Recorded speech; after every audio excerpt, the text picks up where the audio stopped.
Best health packages up to 80% discount. Tirumala Diagnostics.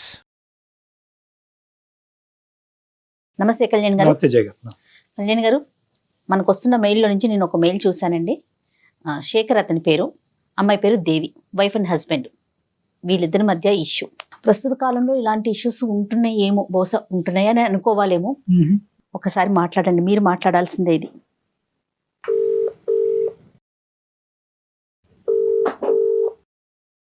Hello hello, Shekhar గారండి?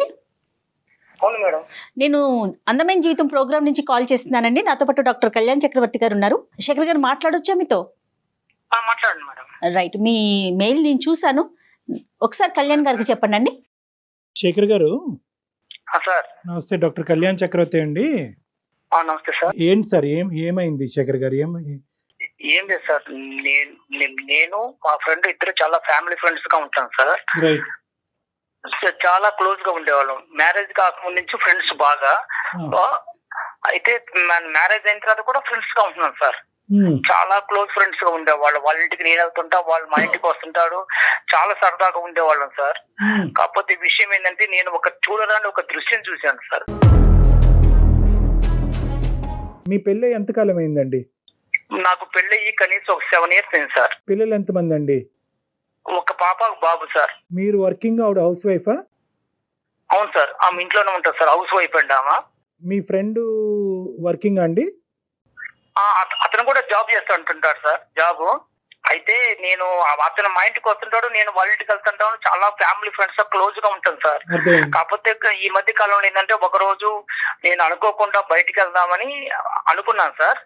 ఒక చిన్న కారణం వల్ల ఆ రోజు నాకు ఒంట్లో బాగలేక ఇంటికి వచ్చాను సార్. ఇంటికి ఆఫ్టర్నూన్ ఇంటికి వచ్చేకల్లా కనీసం వాళ్ళు, అంటే నాకేమనిపించిందంటే, ఇంటికి ఇలా హెల్త్ బాగా సరిగా ఇష్యూగా ఉంది కదా, ఈ రోజు నేను ఇంక వెళ్ళలేను, డ్యూటీకి వెళ్ళలేను, ఇంటికి వెళ్దామని వచ్చేకల్లా వాళ్ళిద్దరూ ఒక గదిలో, అది ఒక రకమైన అసభ్యమైన మాటలు ఏంటంటే, నాకు ఎవరో అనిపించింది సార్.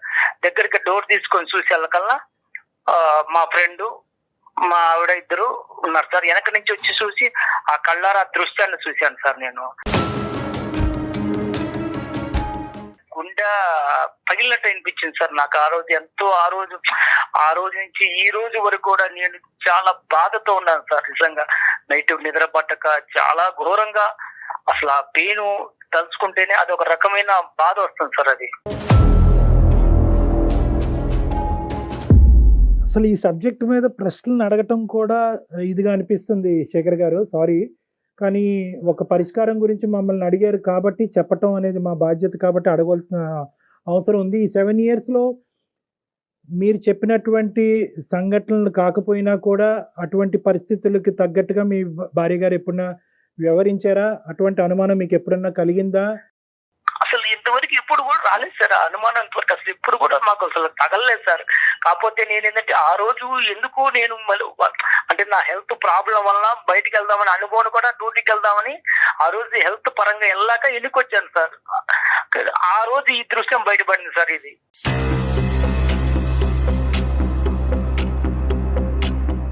శేఖర్ గారు, ఒక్క నిమిషం, మాకు డైజెస్ట్ చేసుకోవటం కష్టంగా అనిపిస్తుంది. మీరు ఆ రోజు డోర్ దగ్గర ఉన్నారు, డోర్ వేసుకోలేదా అండి వాళ్ళు డోర్ లైట్ గా, అంటే డోర్ వేసారు కానీ అది డోర్ తీస్తే వస్తా సార్. అది డోర్ అది కాకపోతే నేను బ్యాక్ సైడ్ నుంచి వెళ్ళాను సార్. ఆ మాటలు ఎంతో వల్ల నాకు అనిపించిందంటే, ఏంది ఇంత అసభ్యకరమైన మాటలు వస్తున్నాయి, ఇది ఎవరున్నారా ఏందో చూద్దామని బ్యాక్ సైడ్ నుంచి చూస్తే వాళ్ళిద్దరు ఉన్నారు సార్. పిల్లలు ఎక్కడున్నారు సార్ ఆ టైం? అప్పుడు స్కూల్కి వెళ్ళారు సార్ పిల్లలు. ఇంకా రాలే పిల్లలు స్కూల్ నుంచి? ఇంకా పిల్లలు రాలేదు సార్. నేను ఆఫ్టర్నూన్ వచ్చాను సార్. అప్పటికి మీ ఇద్దరి మధ్యన ఎప్పుడన్నా ఇటువంటి డిస్కషన్స్ వచ్చినాయా? అంటే సహజంగా భార్యాభర్తల మధ్యన చాలా కామన్గా ఇలాంటి చిన్న చిన్న అనుమానాలు ఇలాంటివి అవుతూ ఉంటాయి. ఆ విధమైనటువంటి మీరు అనుమానం పట్టడం అనేటటువంటి పరిస్థితులు ఇంతకు ముందు వచ్చినాయా? అంటే ఒక సంఘటన పరంగా అవనివ్వండి, ఒక సంఘటన కాకపోయినా అవనివ్వండి, అనుమానమైనటువంటి సబ్జెక్టు మీ 7 సంవత్సరాల ప్రయాణంలో ఎప్పుడన్నా ఉందా? ఏ రోజు కూడా అసలు ఆ ఆలోచన కూడా థాట్ కూడా రాలేదు సార్. ఎందుకంటే సొంత ఫ్రెండ్, చాలా క్లోజ్ గా ఉంటాడు, భార్య, నేను చెల్లెలతో భావించుకుంటాడని టైప్ లో ఆలోచించుకుంటున్నాం. కానీ ఏ రోజు కూడా ఇంత థాట్ అనేది ఏ రోజు రాలేదు సార్. ఆ మీద అనుమానం కూడా లేదు సార్ నాకు. అంత ఇదిగా ఉండేవాళ్ళం సార్. ఫ్యామిలీ ఫ్రెండ్స్ కు వాళ్ళ భార్య కూడా మా ఇంటికి వచ్చేది, మా మిస్సెస్ కు వాళ్ళ ఇంటికి వెళ్ళేవాళ్ళం, ఏదైనా ఫంక్షన్ ఉన్నప్పుడు అన్నిటికీ వెళ్తుండేవాళ్ళం సార్. అటు వస్తూ పోతుండేవాళ్ళం సార్. ఇప్పుడు తప్పుగా అనుకోకండి శేఖర్ గారు, నేను అడగటం కాదు, మన ప్రోగ్రామ్ చూసేటటువంటి చాలా మంది ప్రేక్షకులు అడిగేటటువంటి ప్రశ్న నేను మిమ్మల్ని అడుగుతున్నాను. మీ మాట నమ్మవలసిన అవసరం ఏముంది? సార్ నీ కళ్ళారా చూశాను సార్. అది నీ కళ్ళారా చూడబట్టి ఇంత డిసిషన్ తీసుకుని ఎవరికి చెప్పుకోవాలో తెలియక, ఏం చేయాలో తెలియక 10 రోజుల నుంచి మన ఏదో పడుతున్నాను సార్. ఆమెను అడగలేక, మా ఫ్రెండ్ తో చెప్పుకోలేక ప్రతిరోజు నరకం అనిపిస్తున్నాను సార్. నేను కొనుక్కున్నప్పుడల్లా అసలు అర్ధరాత్రి లేచి మెలకు చూస్తే ఇదే సంఘటన గుర్తొస్తుంది సార్ నాకు. మీరు చూసినట్టు కానీ లోపల ఉండేటటువంటి మాటలు విన్నట్టుగా కానీ మీ భార్య గారికి అయితే తెలియదు ఇప్పటికొచ్చి? ఇంతవరకు తెలియదు సార్. వాళ్ళకి అసలు చెప్పడం కూడా చెప్పలేదు. నేను తిరుగుతూ అడగలేదు సార్. నేను ఎవరికి చెప్పుకోలేక ప్రతిరోజు మనోయాది అనిపిస్తున్నా సార్ నేనైతే. 4 గోళ్ల మధ్యన అడగవలసినటువంటి ప్రశ్నలు, ఒక క్లినిక్ లో అడగవలసిన ప్రశ్నలు తప్పని పరిస్థితుల్లో నేను ఈ రోజు మిమ్మల్ని అడుగుతున్నాను శేఖర్ గారు. మీ భార్య, మీ ఇద్దరి మధ్యన ఈ జీవితం ఎలా ఉంది? అంటే మీ ఇద్దరి మధ్యన ప్రేమ ఆప్యాయతలు కానీ లేదంటే వేరే అంశాలు ఎలా ఉన్నాయి? సార్ అన్యోన్యంగా ఉండాలి సార్. ఇద్దరు కూడా చాలా అన్యోన్యంగా. ఎట్లా అంటే ఆమె ప్రతిరోజు నాకు అన్ని రకాలుగా సహకరిస్తుంది. నేను కూడా ఆమె అడిగిన దానికి ప్రతి ఒక్క దానికి నేను కూడా సహకరిస్తాను. అన్ని విషయాల్లో, పిల్లల విషయంలో కానీ ఆమె విషయంలో కానీ ఏ రోజు కూడా ఏ చిన్న తేడా కూడా ఉండదు సార్. మీ ఫ్రెండ్ యొక్క క్యారెక్టర్ ఏంటి సార్? సారీ మళ్ళీ అడుగుతున్నాను. ఇదే సార్ నేను ఫస్ట్ టైం చూస్తాను సార్. ఏ రోజు కూడా మా ఫ్రెండ్ కూడా నా దగ్గర ఏ రోజు కూడా చాలా క్లోజ్ గా ఉండి, చాలా ఫ్రెండ్షిప్ గా ఉండి, అంత ఇదిగా ఉన్న మనిషి ఎందుకు ఆ విధంగా చేశాడనేది కొంచెం నాకు ఇంకా డౌట్ అనిపిస్తుంది సార్. ఆ డౌట్ వల్ల వాళ్ళని ఇద్దరు కూడా నిలదీయలేకపోయారు. మీ ఫ్రెండ్ కూడా సిన్సియర్ గానే ఉంటాడు. ఇలాంటి అమ్మాయిలు వ్యవహారాలు, ఇలాంటివి సరదాగా ఫ్రెండ్స్ మధ్యన మాట్లాడుకుంటూ ఉంటారు. అలాంటి టాపిక్స్ కూడా ఎప్పుడు లేవు. అతను వాళ్ళ భార్యతో కూడా బానే ఉన్నాడు. అక్కడ కూడా గొడవలు ఏం లేవు. ఏం లేదు సార్. ఏ రోజు కూడా రాలేదు సార్. ఆయనకి ఎంతమంది పిల్లలు? అతనికి ఎంతమంది పిల్లలండి? అతనికి ఒక పాప అండి. మీ ఫ్రెండ్ మీతో ఎలా ఉన్నాడు ఈ 10 రోజులు బట్టి? మీ భార్య మీతో ఎలా ఉంది? ఈ జరిగిన సంఘటన తర్వాత వాళ్ళు నాకన్నా ఎక్కువగా నటిస్తున్నారు సార్. అసలు వాళ్ళకి ఏందో తప్పు చేయలేనట్టుగా నా ముందు వాళ్ళు చేస్తుంటే నాకే ఒక్కోసారి అసహ్యం వేస్తుంది సార్. ఎందుకంటే అంత ఘోరంగా వాళ్ళు నటనలో అంత జీవిస్తున్నారు సార్. ఏమి తెలియనట్టుగా, ఏది అసలు జరగనట్టుగా. కానీ నా మనసుకు తెలుస్తుంది అది ఏంటి, వీళ్ళు ఇంత అప్పటికన్నా వీళ్ళు ఇంకా ఎక్కువగా నటిస్తున్నారు. కారణం ఏంటి? నన్ను అసలు ఏ రకంగా చూస్తున్నారో తెలియట్లేదు సార్. అది ఆ విషయం. శేఖర్, ఒక్క విషయం, ఈ కాన్వర్జేషన్, ఈ ఫోన్ కాల్ ఇలా కంటిన్యూ చేద్దామా లేదంటే పర్సనల్ గా క్లినిక్ లో కలుస్తారా? మీకేం అభ్యంతరం లేదా ఇలా మాట్లాడటం? మాట్లాడే అభ్యంతరం లేదు, కానీ ఈ సమస్యకు సొల్యూషన్ దొరకాలి సార్. నాకు అదేనండి మనసులో బాధ ఎక్కువ. ఏం కావాలి? మా దగ్గర నుంచి ఏం ఎక్స్పెక్ట్ చేస్తున్నారు? నేను ఆమె డైరెక్టర్ గా అడగలేకపోతున్నాను సార్. మీరు కొంచెం మీ ద్వారా అడిగితే ఇలాంటి విషయాన్ని మనం మాట్లాడే విషయం కాదు కదండి. శేఖర్, ఇక్కడ కొద్దిగా సెన్సిటివిటీస్ అనేటటువంటి అంశాలు ఉంటాయి. స్త్రీ గౌరవం అనేటటువంటి అంశం ఉంటుంది. సో ఇక్కడ ఆధారం లేకుండా మాట్లాడటం, ఒక పబ్లిక్ ప్లాట్ఫామ్ మీద ఇంత సెన్సిటివ్ ఇష్యూ మాట్లాడటం అనేది కరెక్ట్ కాదు. అందు గురించి మీకు ఆప్షన్ కూడా ఇచ్చాను. మీరు క్లినిక్ లోకి వచ్చి ప్రైవేట్ గా మాట్లాడతారని అడిగాను. కానీ మీరేమంటున్నారంటే ఇక్కడే నాకు ఆ సొల్యూషన్ కావాలి అని అంటున్నారు. కాబట్టి ఇక్కడ మేము మాట్లాడేదానికంటే మీరు మీ భార్య గారిని, ఎందుకంటే మీకు ఆ హక్కు ఉంది, మీకు అడిగేటటువంటి అధికారం ఉంది, మీ ఇద్దరి మధ్యన ఆ స్వేచ్ఛ ఉంది. కాబట్టి మీరు అడగండి, ఆవిడ రెస్పాన్స్ ఏంటి అన్నది వింటాం. ప్రధానంగా ఈరోజు మీరిద్దరూ మాట్లాడుకోవాల్సినటువంటి అంశం, ఒకప్పుడు ఇష్యూ చేయి దాటి ఇంకో లెవెల్కి వెళ్తున్నట్టుగా అయితే కనుక ఖచ్చితంగా ఆ కాన్వర్జేషన్ అక్కడ ఆపి మీరు క్లినిక్ వచ్చి కలవాల్సిన అవసరం ఉంటుంది. ఓకేనా? ఈ కండిషన్స్ మీద అయితేనే మనం కంటిన్యూ చేద్దాం, లేదంటే మాట్లాడదాం. సరే, ఓకే సార్, మాట్లాడతాం sir. Right, okay, call connect చేయండి.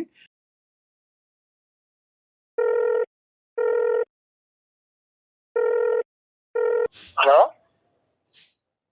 హలో దేవి, చెప్పు. ఏం చేస్తున్నావు? ఏం లేదు, మామూలుగా కూర్చున్నాను. పిల్లలు స్కూల్కి వెళ్ళారా? వెళ్ళారు. ఏం చేసింది ఈరోజు వంట? ఏముంది, వంకాయ కర్రీ వండాను, సగం పెట్టాను. ఇప్పుడు నీతో నేను ఒకటి మాట్లాడాలనుకుంటున్నాను. మరి నువ్వు ఫ్రీగానే ఉన్నావా ఇప్పుడు, లేదా వంట కార్యక్రమంలో ఉన్నావా? లేదు, వంట అయిపోయింది. చెప్పు. ఏం లేదు, నాకు కొంచెం మనసు బాధ అనిపిస్తుంది ఒక విషయంలో. దేనికోసం? దేనికోసం అంటే అది ఎలా చెప్పాలో నాకే తెలియట్లేదు. అది చెప్పడానికి కూడా నాకు అసలు మైండ్ సహకరించట్లేదు. నువ్వు చెప్తేనే కదా నాకు తెలిసేది, నాకెలా తెలుస్తుంది? నీకెలా తెలుస్తుంది అంటే అసలు ఈ మధ్య నీ దృష్టిలో ఏమి జరిగినట్టుగానే నాకు చెప్తున్నారు. ఎందుకని నువ్వు మీరు దేని గురించి మాట్లాడుతున్నారో నాకు అసలు అర్థం కావట్లేదు. దేని గురించి మాట్లాడేది ఇది నాకు అర్థం కావట్లా. నువ్వు మాట్లాడేది కొంచెం అర్థం చేసుకోవడానికి ట్రై చెయ్యి. నాకంటూ ఇప్పుడు నీకంటూ ఏం తెలియదు అసలు. నువ్వు చెప్తేనే కదా నాకు తెలిసేది, నాకెలా తెలుస్తుంది? నీకెలా తెలుసుదా? అసలు కొంచెం మైండ్ తో మాట్లాడుతున్నావు, మైండ్ లేకుండా మాట్లాడుతున్నావు నువ్వు. అరే నువ్వేం మాట్లాడినా ఫస్ట్ అది ఆ క్వశ్చన్ నేనయ్యాలి, నువ్వు కాదు. నేను చెప్పాలా? నా నోటితో చెప్పించాలనుకుంటున్నారా మీరు? నీకు తెలీదా ఏం జరిగింది కూడా తెలీదా? అంటే నీ స్వార్థంగా నువ్వు చూసుకుంటున్నావు, కానీ మనిషికి ఎందుకు ఇంత 10 వేల నుంచి మనిషి ఎందుకు బాధపడుతున్నాడు, ఎందుకు వస్తున్నాడు, సరిగా ఉండలేదు, మాట్లాడలేదు, పిల్లలతో మాట్లాడలేదు, కనీసం ఏమైనా కొంచెమైనా ఒక రవంతనే ఆలోచిస్తున్నావా? మీరు వెళ్ళొచ్చిన దానికి మీరే సరిగ్గా ఉండట్లేదు, సరిగ్గా తినట్లేదు, సరిగ్గా ఉండట్లేదు. ఏమైందని జరిగినా మీరు ఏమి మాట్లాడలేదు. ఇప్పుడు మీరు ఏదేదో మాట్లాడేస్తే నాకు ఎలా తెలుస్తుంది? మీ ఈ మధ్య కాలంలో నీకేం తెలియట్లేదు అసలు. నువ్వేం చేసావో నీకు తెలియట్లేదా? దేవి నీకేం తక్కువ చేశా నేను? కనీసం ఏ విషయంలో తక్కువ చేశాను చెప్పు. బట్టల విషయంలో తక్కువ చేశానా, తిండి విషయంలో తక్కువ చేశానా, లేకపోతే మనం ఎక్కడైనా సరదాగా టూర్ వెళ్ళాలన్నప్పుడు ఏ రోజైనా నువ్వు అడిగితే తీసుకెళ్లకుండా, లేకపోతే ఎక్కడ సినిమాల విషయంలో తక్కువ చేశాను, ఏ విషయంలో తక్కువ చేశాను నన్ను ఇదిగా చేసావు నువ్వు? అసలు మీకు మీరు అలా మాట్లాడుకుంటూ వెళ్ళిపోతున్నారు. నేను ఏం తక్కువ చేశాను? ఏ రోజైనా మిమ్మల్ని క్వశ్చన్ మార్క్ వేసానా? ఏ రోజు కూడా మీరు చూడలేదని నేను అన్నానా? మరి నువ్వు చేసిన ఒక్క ప్రాబ్లం వల్ల నేను ఎంత నరకం అనిపిస్తున్నాను తెలుసా? నేను ఈ రోజు వరకు ఎవరికి చెప్పుకోలేక, ఫ్రెండ్స్ చెప్పుకునే సమస్య కాదు, తల్లిదండ్రులు చెప్పుకునే సమస్య కాదు, ఎవరికి చెప్పుకునే సమస్య కాదు. ఇది కళ్ళారా చూసినా అన్నంతగా అనిపిస్తుంది తప్ప అది నిజమో కాదా అని కూడా నాకే భ్రమ కలుగుతుంది.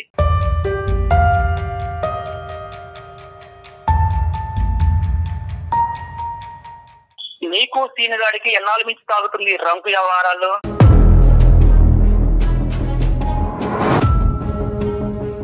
ఏం మాట్లాడుతున్నావు అసలు? ఏం మాట్లాడుతున్నావా? మైండ్ ఉంటే మాట్లాడుతున్నావా? అంటే నీకు తెలియదా సీనిగాడికి నీకు ఎన్నాళ్ళ నుంచి సాగుతుందో తెలీదా? అర్థం అవుతుందా? ఏదేదో మనసులో ఏదో పెట్టుకొని ఏదో మాట్లాడుతున్నారు. అందమైన జీవితంలో కళ్యాణ్ చక్రవర్తి గారు సైకాలజిస్ట్ గారు ఉన్నారు.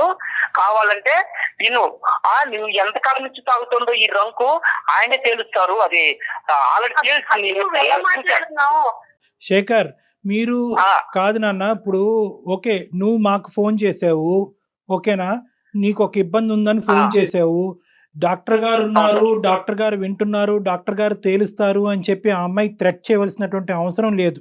ఆ అమ్మాయితో మాట్లాడేటప్పుడు మమ్మల్ని పావుగా వాడుకోవద్దు, ఇది చాలా సున్నితమైనటువంటి అంశము, చాలా జాగ్రత్తగా డీల్ చేయవలసినటువంటి అంశము, ఇక్కడ డాక్టర్ గారు ఉన్నారు, అతను వింటున్నాను కాబట్టి నీ యొక్క కథంతా నేను బజారు కీడుస్తాను అనేటటువంటిది కాదు. ఇది భార్యాభర్తలకు సంబంధించినటువంటి ఒక సున్నితమైనటువంటి అంశం. మీరు సున్నితంగా ఆ అమ్మాయిని అడగండి.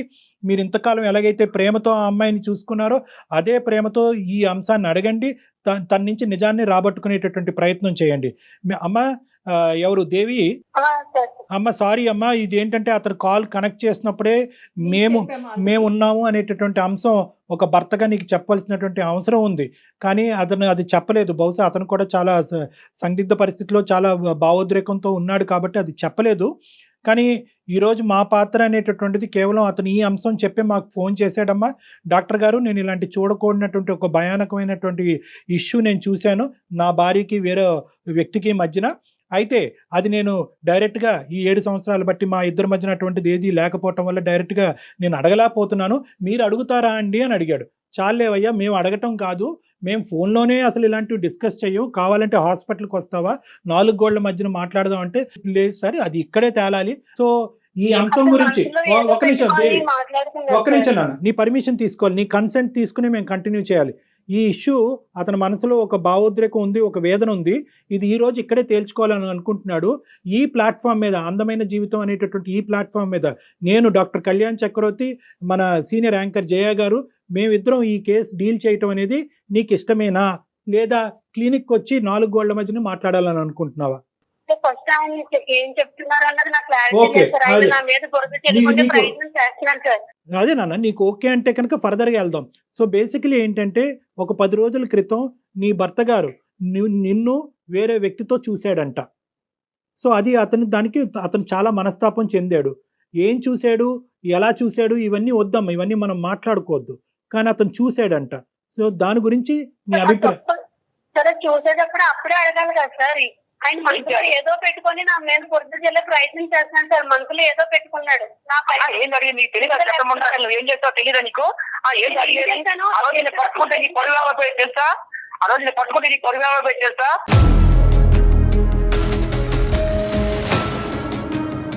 నా పొరుగు గుర్తు నేను సైలెంట్ గా మూసుకొని పోయాను తెలుసా బయటికి. కళ్ళ చూసి కూడా మూసుకొని పోయాను ఆ రోజు.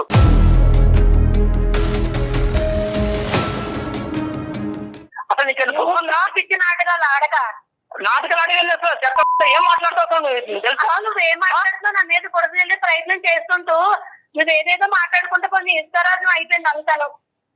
అక్కడ నైతం అయిపోయిందా? ఆ రోజు నిన్ను కానీ నేను నిద్ర రెడ్డానికి పట్టుకోండి కానీ నేను నిలదీస్తే నీ జీవితం ఏమైపోయింది తెలుసా? ఒక పక్క వాళ్ళ ఆవిడ తీర వాడు పొరుగు పోయేది, ఒక పక్క నీకు మాత్రం అప్పుడు ఎంత ఘోరంగా ఉంటుంది తెలుసా జీవితం అంటే. మీ చుట్టాలు ఉన్నారు, మా చుట్టాలు ఉన్నారు, అడగడానికి వాళ్ళు ఎవరు లేరా? ఎవరు గుట్టి ఈ రోజు తీసుకొని వచ్చి ఆయన నువ్వేంటి, అసలు నువ్వేం చెప్తున్నావు ఏంటో తెలీదు. నా మీదలన్నీ నిందలేసి అసలు నువ్వేం చేయాలనుకున్నావు, ఏం చేస్తున్నావు అంటే నువ్వు తప్పు చేస్తాను మాత్రం ఒప్పుకో కదా. అసలు నేను ఏం తప్పు చేశాను నీకు తెలియదు అన్నమాట. అమ్మ శేఖర్, ఒక్క నిమిషం. పబ్లిక్ గా తిట్టేటటువంటి ప్రయత్నం చేయొద్దు. అలా అయితే కనుక మన ఈ కాన్వర్సేషన్ కంటిన్యూ చేయలేము, ఇక్కడితో ఆపేద్దాం. నెంబర్ 1, అది ఫస్ట్ మీరు గుర్తుపెట్టుకోండి. I know your emotionally hurt, కాదనట్లేదు. ఈ తప్పు ఎలా జరిగింది అనేటటువంటి ప్రశ్న అనేటటువంటి రకరకాలు ఉన్నాయి. కానీ అసలు ఫస్ట్ ఆఫ్ ఆల్ ఆ అమ్మాయి మాట్లాడేటటువంటి అంశాలు మనం విందాం. అసలు తప్పు జరిగిందా లేదా, అసలు నువ్వు చూసింది ఏంటి, జరిగింది ఏంటి అనేటటువంటి అంశాలు ప్రధానంగా మనం మాట్లాడుకుంటే కనుక ఒక క్లారిటీ వస్తుంది. ఆ తర్వాత ఏం చేయాలన్నది ఆలోచిద్దాం. అమ్మ దేవి, చెప్పండి. మీ హస్బెండ్ ఆ రోజు ఊరి నుంచో ఆఫీస్ నుంచి ఎక్కడి నుంచో వచ్చాడు.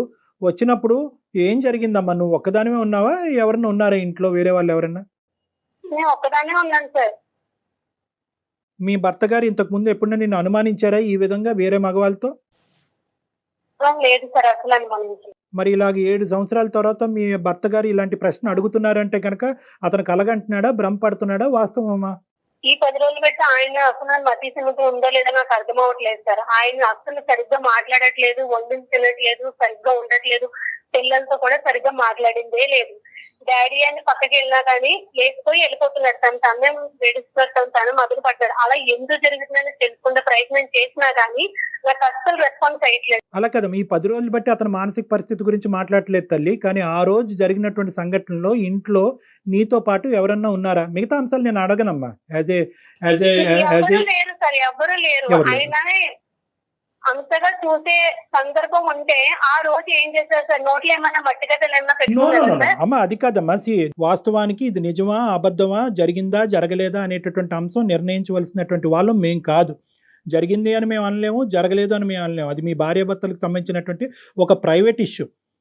కానీ ఈ రోజు ఏంటంటే మీరు ఆ సబ్జెక్ట్ మీదకి వెళ్ళకండి. ఆ ఒక్క సబ్జెక్ట్ మీద మేము అతన్ని అప్రిషియేట్ చేస్తున్నాం. ఒకప్పుడు ఇటువంటిది ఏదైనా జరుగుంటే ఎక్స్ అనేటటువంటి కేసు సినారియో తీసుకుందాం. మీ ఇద్దరు దాంట్లో జరిగిందో లేదో అనేటటువంటిది మనం మాట్లాడద్దు. ఒక ఎక్స్ అనేటటువంటి బయట కేసు సినారియోలో భర్త ఇలాంటి బట్టబయలు చేయలేదు, దాచిపెట్టుకున్నాడు అంటే కనుక భార్య, కుటుంబం, పిల్లల యొక్క పరువు కాపాడటం గురించే అతను చేశాడు అని మనం వర్ణించవచ్చు. మీరు అది రెట్రోస్పెక్టివ్ ఈ రోజు ఇంకో విధంగా అడుగుతున్నారు, నన్ను రెడ్ హ్యాండెడ్ గా పట్టుకుంటే ఏమై ఉండేది? అంతలా చేసిన వాడు ఏంటి ఈ రోజు ఇలా చేయలేడు కదా సార్. ఏ తప్పు చేయకంటేనే ఇంత నిందలేసి ఆయన మనసులో ఏదో పెట్టుకొని ఏదేదో మాట్లాడతారు. అసలు ఏం చేయాలనుకున్నాడు కూడా నాకు అర్థం కావట్లేదు. సో నీ ఉద్దేశంలో ఏంటంటే అతని మానసిక పరిస్థితి బాలేక ఏవో కనిపించుకోనివి అతని కళ్ళకు కనిపించినవి అతను భ్రమపడుతున్నాడు అని ఊహించుకుంటున్నాడు. వాస్తవానికి అక్కడ ఏమీ జరగలేదు అనేది నీ వాదన దేవి? అంతే సార్, అదే కరెక్ట్.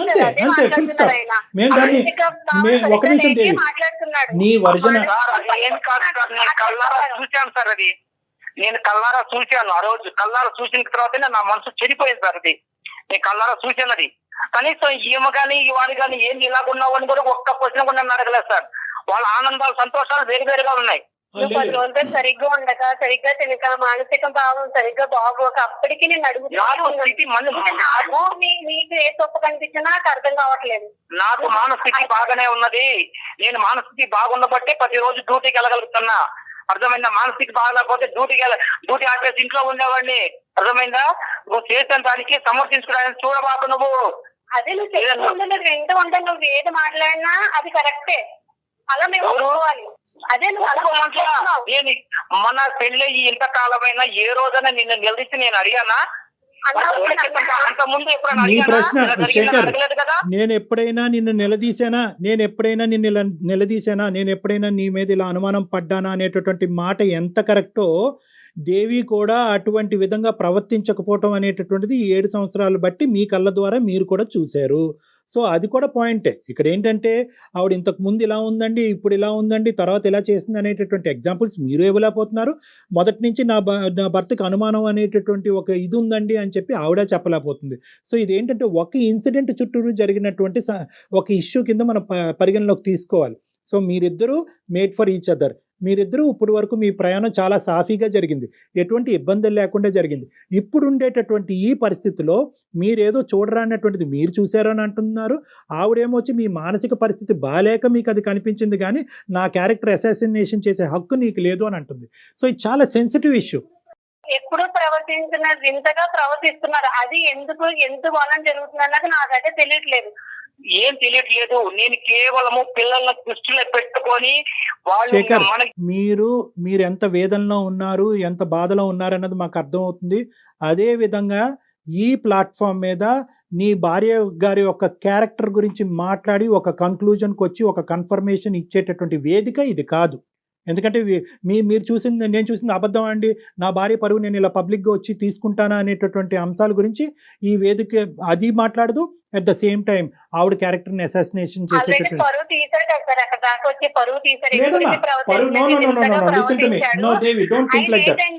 వేరే ట్రాక్ లోకి ఎక్కడికో వెళ్ళాలన్న ప్రయత్నంలో నా మీద బురద జల్లే ప్రయత్నం చేస్తున్నాడని ఈజీగా నాకైతే అర్థం. ఇదేం కొత్త ఇదమ్మా? ఏంటి అతను ఏ ట్రాక్ లో వెళ్తాడు? ఇంకో ట్రాక్ అంటే ఇంకోటి ఆయనకి ఏదో ఉంది మనసులో, ఏదో కాదు. నేను వేరే వాళ్ళతో మాట్లాడుతున్నాడు తను.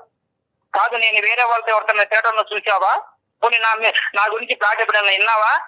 ఒకసారి క్లినిక్ వచ్చి మాట్లాడినట్టు బాగుంటుందేమో కళ్యాణ్. శేఖర్, ఇక్కడతో ఆపుదాం. ఒక్క నిమిషం. అమ్మ దేవి, ఏమండి శేఖర్ గారు, మనం ఇక్కడతో ఆపవలసినటువంటి అవసరం ఉంది. ఎందుకంటే ఇది ఒక పబ్లిక్ ప్లాట్ఫామ్. ఇక్కడ ఇంత సున్నితమైనటువంటి అంశాలు సహజ సిద్ధంగా మేము డిస్కస్ చేయము. కానీ టాపిక్ కాస్త మొదలైన తర్వాత ఎక్కడో చోట దీన్ని ఒక కంక్లూడ్ చేస్తే కనుక అట్లీస్ట్ మీరు ఈ రోజు ఇంటికి వెళ్ళిన తర్వాత మీ ఇద్దరు గొడవ పడకుండా ఉంటారు, మీ ఇద్దరు యొక్క సేఫ్టీ మేము కాపాడినటువంటి వాళ్ళం అవుతాం అనే ఉద్దేశంతోనే ఈ సబ్జెక్ట్ కొంతవరకు ప్రొలాంగ్ చేయడం జరిగింది. ఇక్కడ 2 అంశాలు నేను పరిగణలోకి చెప్పాలి అని అనుకుంటున్నాము.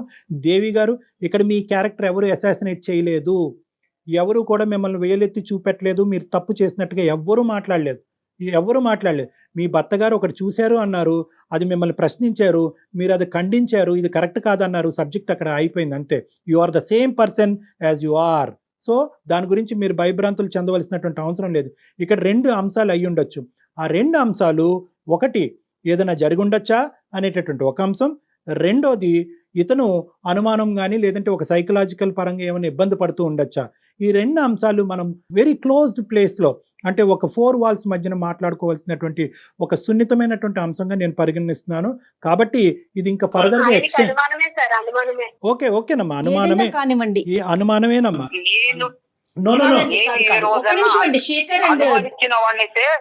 ఫ్రెండ్ ఎందుకు ఇంటికి రానిస్తాను? నాతో ఉన్న క్లోజ్ ఉన్న ఫ్రెండ్ కూడా ఇంటికి రానిస్తారంటే అర్థం చేసుకోవాలి. మీరు 100 చెప్తే ఆ అమ్మాయి 200 చెప్తుంది. Okay, this thing will prolong for ever and ever.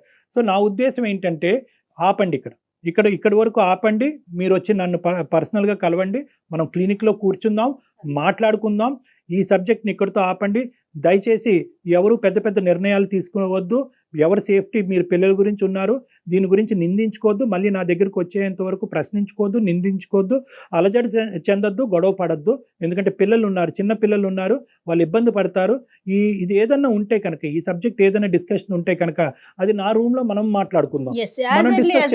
Doctor గారిని కలిసే ప్రయత్నం అయితే చేయండి. 7 years పాటు మీరిద్దరు చాలా హ్యాపీగా ఉన్నారు. ఏదో ఒక ఇష్యూ వల్ల, అది నిజం అవ్వచ్చు, అబద్ధం అవ్వచ్చు, భ్రమ అవ్వచ్చు, కల అవ్వచ్చు, ఏదన్నా అవ్వచ్చు. కానీ ఒక్క ఇష్యూ వల్ల దయచేసి జీవితాలను పాడు చేసుకోవద్దు. ఈ సమస్యకు కూడా, ఇలాంటి సమస్యకు కూడా పరిష్కారం ఉంటాయి. నమ్మకంతో ముందుకెళ్ళటం ఒకటే దారి, అదే నమ్మకంతో నా దగ్గరికి రావటం అనేటటువంటిది ఒకటే దారి. సో కాబట్టి మీకు మా నెంబర్ షేర్ చేస్తాం. ఈ కాల్ అయిపోయిన తర్వాత మీరు ఆ నెంబర్కి ఫోన్ చేసి నా అపాయింట్మెంట్ తీసుకుని ఒకసారి డైరెక్ట్గా వచ్చి కలిసి మీ యొక్క ఆలోచనలు మార్చుకునే ప్రయత్నం చేయండి. రైట్ శేఖర్ గారు. Okay sir. Thank okay you. అండి. Right. ఓకే. రైట్ అండి All Devi. the best. Keep safe, Amma. Keep safe.